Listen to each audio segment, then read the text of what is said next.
नमस्कार दोस्तों। एक लड़का एक कैब बुक करता है। एक जगह से दूसरी जगह के लिए वो कैब में बैठता है, जाता है और आधे रास्ते में वो कैब वाला उस गाड़ी को रोक देता है और लड़के से कहता है कि जितने में कैब तय हुई थी उससे ज़्यादा पैसे दोगे तो आगे जाऊंगा, नहीं तो नहीं जाऊंगा। लड़का जिद पे अड़ जाता है कि नहीं, जितने में तय हुआ था पैसे तो तुम्हें उतने ही मिलेंगे, इससे ज़्यादा ना मिलने वाले। तो वो कैब वाला उस लड़के को आधे रास्ते में उतार देता है और वो कैब लेके वापस चला आता है।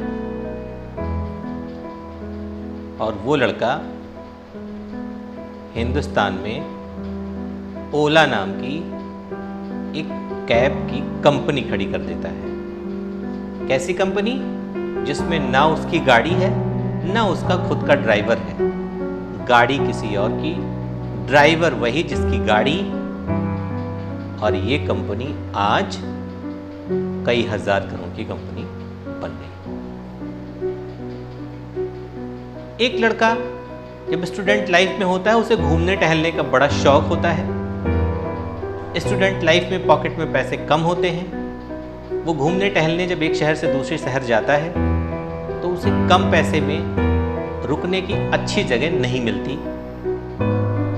और इस प्रॉब्लम से उसे लगता है कि एक अपॉर्चुनिटी है और वो ओयो जैसी सबसे बड़ी होटल बुकिंग चेन शुरू कर देता है, जो कि आज कई हजार करोड़ की कंपनी है, जिसमें ना उसका एक भी होटल, ना उसका एक भी बेड, ना उसका एक भी कर्मचारी। कंपनी हजारों करोड़। दोस्तों, अमेरिका में एक बहुत बड़ी कॉन्फ्रेंस होती है न्यूयॉर्क में। उस कॉन्फ्रेंस में बहुत सारे लोग बाहर से आते हैं। सारे होटल्स बुक हो चुके होते हैं, होटलों में जगह नहीं बचती है, लोग परेशान होते हैं। और तभी दो नौजवानों को ये आइडिया सूझता है कि क्यों ना हम अपने कमरे में जो मैट्रेस रखे हैं उनको किराए पे दे दें और उससे कुछ पैसा कमा लें। और वो $40 में अपने 2 मैट्रेस देते हैं और एक रात में $80 कमा लेते हैं। और फिर वहाँ से उन्हें लगता है ये एक बिजनेस अपॉर्चुनिटी है और इससे वो एयरबीएनबी जैसी मल्टीनेशनल कंपनी खड़ी कर देते हैं, जो आज दुनिया के 199 देशों में काम कर रही है। दोस्तों, ऐसे ही 2 पागल नौजवान होते हैं जिन्हें खाने पीने का शौक है।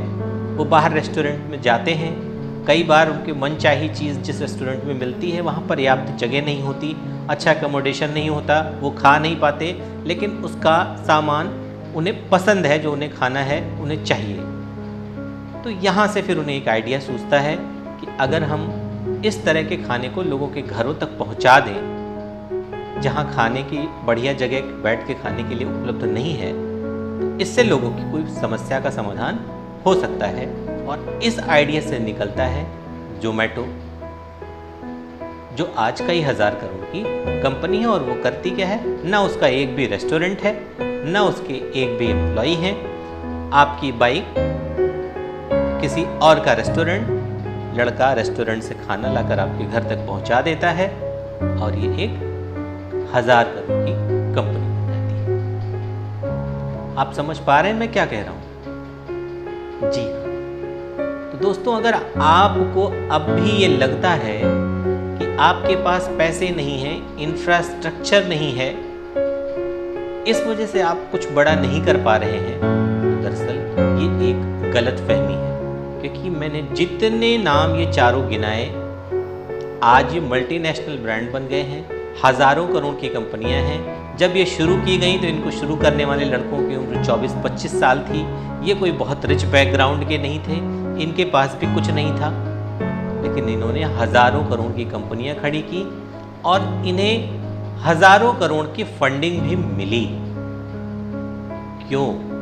क्या फर्क है इनमें और आप में? दोस्तों, मैंने जो चारों कहानियां आपको बताई, चारों में एक बात कॉमन है कि वो अपनी रूटीन लाइफ में एक प्रॉब्लम को फेस करते हैं और उस प्रॉब्लम को फेस करने के बाद वो सिर्फ गालियां नहीं देते, वो सिर्फ कोसते नहीं हैं अपनी किस्मत को या भगवान को या उस परिस्थिति को, बल्कि उससे एक नया रास्ता खोजते हैं और उस रास्ते से एक बड़ी प्रॉब्लम को सॉल्व करते हैं, क्योंकि उन्हें लगता है अगर ये समस्या मुझे आई है तो मुझ जैसे हजारों लाखों लोगों के सामने ऐसी समस्या होती होगी, और उस समस्या को सॉल्व करने की एक फीस चार्ज करते हैं। कितना?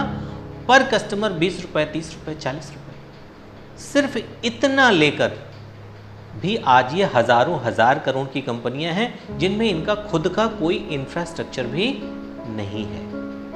वो चाहे आपकी ओला हो, कार किसी और की, ड्राइवर किसी और का, सिर्फ सर्विस प्रोवाइड करने के नाम पे एक मीडिएटर की भूमिका में आपसे कमीशन लेकर इतनी बड़ी कंपनी होती है। ऐसे ही जोमेटो है, ऐसे ही एयरबीएनबी है। घर आपका, कमरा आपका, डेकोरेशन आपका, सर्विसेज आपकी, एक प्लेटफॉर्म उपलब्ध करा के वो आपसे एक छोटा मोटा चार्ज 10 रुपये, 20 रुपये, 50 रुपये, 100 रुपये चार्ज करते हैं। और आज ये हजारों हजार करोड़ की कंपनियां हैं। ये एक देश तक नहीं फैली हैं, तमाम देशों तक फैली हुई हैं। लाखों करोड़ों लोग इसके बेनिफिशियरी हैं, हजारों लोग इसमें काम करते हैं। एक आइडिया इतना बड़ा चेंज ला सकता है। हमारी आपकी समस्या क्या है? 2 समस्याएं हैं जिस पर आज से आपको काम करना है। पहली समस्या है कि हम जब कोई समस्या आती है तो उसका सॉल्यूशन नहीं ढूंढते, बल्कि खुद को या परिस्थितियों को कोस कर ही खुद को संतोष दे लेते। किसी को 2 गालियां दे दी, भगवान को कोस दिया, अपनी परिस्थिति को कोस दिया, अपनी गरीबी को कोस दिया। काश एक कार होती मेरे पास खुद की तो आज ये दिन नहीं देखना पड़ता। और ये सब करके आप खुद को संतुष्ट कर लेते हैं और फिर उसी परिस्थिति में जीते। जिस दिन समस्याओं के समाधान पे आप काम करने लगेंगे, आप भी ऐसा कुछ कर सकते हैं। और ये सब कंपनियां 2, 4, 6 सालों में इतनी बड़ी हो गई। ये पुरानी परंपरागत कंपनियों की तरह 60 साल, 70 साल, 100 साल, 150 साल की कंपनियां नहीं हैं। और ये 60 साल, 70 साल के लड़के नहीं हैं। तो पहली चीज, जब प्रॉब्लम आए तो प्रयास करिए कि आप एक आम इंसान हैं, आपके सामने आने वाली जो प्रॉब्लम है वो एक आम प्रॉब्लम ही है। और हर आम प्रॉब्लम को अगर आप उस नज़रिए से देखेंगे कि ये बहुत लोगों के सामने आती होगी, इसका सॉल्यूशन क्या हो सकता है, तो आप भी कल को किसी एक ऐसे ही आइडिया को लेके कहीं और तक पहुंच सकते हैं। पहली प्रॉब्लम ये है कि हम उसको प्रॉब्लम की तरह देखते हैं, उसके समाधान की तरफ नहीं देखते हैं। दूसरा, हम हमेशा संसाधनों का रोना रोते हैं। दरअसल रोना संसाधनों का नहीं है। बहुत सारे ऐसे लोग हैं जिनके पास बहुत पैसा है, लेकिन उनके पास कोई अच्छा विचार नहीं है। तो दरअसल आपके पास संसाधनों की कमी नहीं है, आपके pass out of the box सोच पाने की क्षमता की कमी है। आप चीजों को एक दायरे से बाहर देखने की कोशिश ही नहीं करते हैं। अगर आप इस नजरिए से चीजों को देखना शुरू कर देंगे, आप उस तरह के आउट ऑफ बॉक्स थिंकिंग के अप्रोच को अपनाना शुरू कर देंगे, तो आपके पास भी ना तो धन की कमी होगी, ना इन्वेस्टर्स की कमी होगी, ना मदद करने वालों की कमी होगी। तो अगर अब भी आपको लगता है कि आपको कोई चीज़ रोक रही है, तो आज आपको पता चल गया होगा कि वो कौन सी चीज़ है जो आपको आगे बढ़ने से रोक रही है। दरअसल प्रॉब्लम पे नहीं, प्रॉब्लम सॉल्विंग पे ज़्यादा फोकस करिए और संसाधनों पे नहीं, आइडियाज पे काम करिए। संसाधन खुद ब खुद आप तक चले आएंगे। दोस्तों, अगर बात पसंद आई हो तो चैनल को सब्सक्राइब, लाइक और शेयर ज़रूर कर दीजिएगा। फिर मिलेंगे किसी और दिन किसी और विषय के साथ। तब तक के लिए जय हिंद।